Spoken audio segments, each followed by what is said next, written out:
Having failed in its belligerence against Pakistan in Operation Marka-e-Haq, India continues with state-sponsored terrorism as a preferred policy.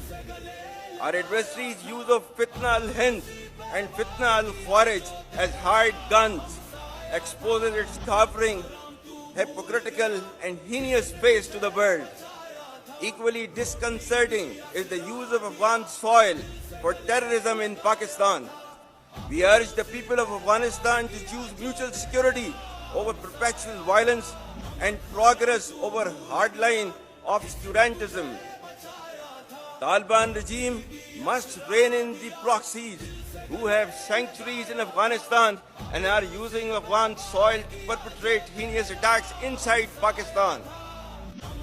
The law enforcement agencies and the armed forces, with the support of the brave people of Pakistan, particularly of Khyber Pakhtunkhwa and Balochistan, will surely defeat this menace as well.